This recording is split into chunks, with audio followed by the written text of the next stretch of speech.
Navoiy hududiy elektr tarmoqlari korxonasi kasaba uyushmasining 5 yillik hisobot yig'ilishi hamda O'zbekiston kasaba uyushmalari federatsiyasi tizimidagi kasaba uyushmalari tashkilotlarida hisobot saylovlarini o'tkazish to'g'risidagi nizom talablari asosida hisobot saylov yig'ilishlarini o'tkazishga bag'ishlangan amaliy seminar tashkil etildi.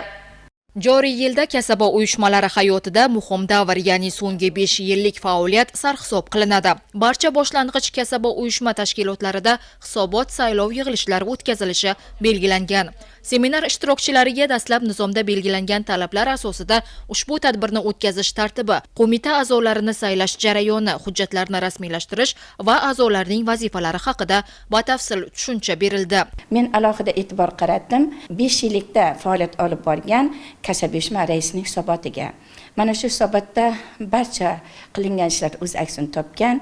Eng xursand bo'lganim o'sha jamoat shartnomalarining bajarilishi, ishchilarning har tomonlama ularning himoya qilinishi, ish haqining vaqtida to'lanishi, mehnat muhofazasi masalasi, ijtimoiy himoya masalasi va ularning bandligini ta'minlash masalasi, barcha ish beruvchi tomonidan yaratilgan imkoniyatlarga ish beruvchining mas'uliyati juda ham oshgan. Albatta bu juda katta yutuq va shu bilan birga qatorda kasaba uyushma raisining ham o'zining vazifasiga mas'uliyati yanada ham yuksalgan. Buning natijasida korxonada mehnat qilayotgan barcha xodimlarining kasaba uyushmasiga bo'lgan ishonchi, hurmatini mana bugun konferensiyada bo'lgan har bir chiquvchilarning munosabatlarida ko'rinib turibdi. Shuningdek, joriy yil O'zbekiston kasaba uyushmalari harakatining 120 yilligini munosib o'tkazishga doir chora-tadbirlar yuzasidan yig'ilganlarga tegishli ma'lumotlar taqdim etildi. O'quv seminari yakunida ishtirokchilar tomonidan berilgan savollarga to'liq javoblar qaytarildi.